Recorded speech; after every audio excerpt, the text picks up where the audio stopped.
Alex, before I get you out of here, let's talk a little bit about the Florida game upcoming this weekend. Obviously, Gamecocks opening as a 3-touchdown underdog. Florida now ranked number 3 in the AP poll.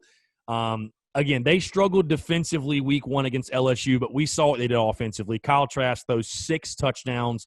Kyle Pitts with a huge day for that Florida offense. I think he's the best tight end in the country.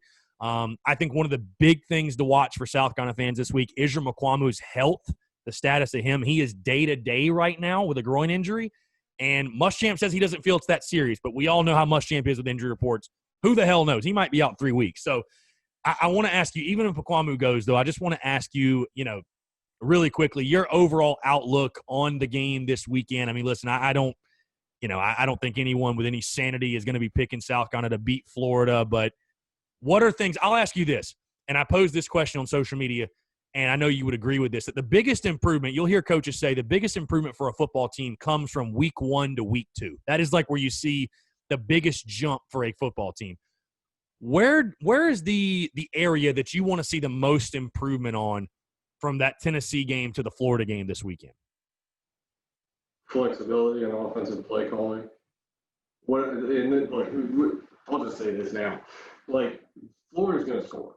Yeah, and they're probably going to score a lot. Yeah. Right? So what I don't want to hear or see is any of our coaching staff talking about we have to be balanced, we have to be balanced, we have to be balanced. Because you and I both know that what Muschamp's going to want to do is control the clock and control the ball. But if we learned anything from the Tennessee game is that's not really our strong suit at this point. And so, if Florida's going to run up and down the field, or they're going to try to run up and down the field, we have to match that.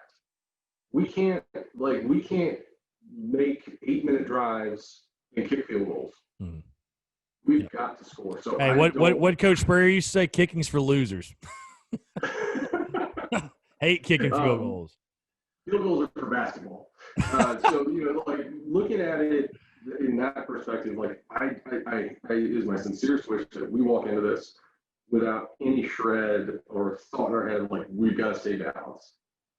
Look, if anything, from that first week, our strength was throwing football around. And so, obviously we've got to integrate other guys into that system, and I sincerely hope that's what's the focus of practice this week.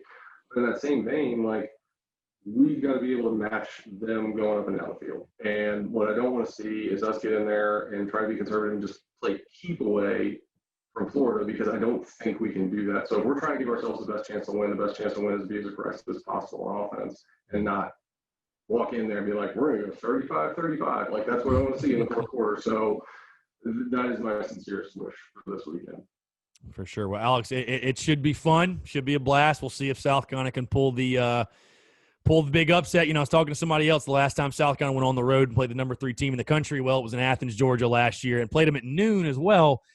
And Carolina was able to pull out the upsets. Maybe we'll get some magic again, man. It's always a pleasure to talk. Obviously, we'll do it again.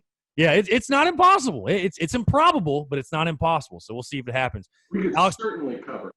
Yeah, we can certainly cover. There's no question. We can certainly cover. Hey, good teams win, great teams cover. Hopefully we can cover, be a great team.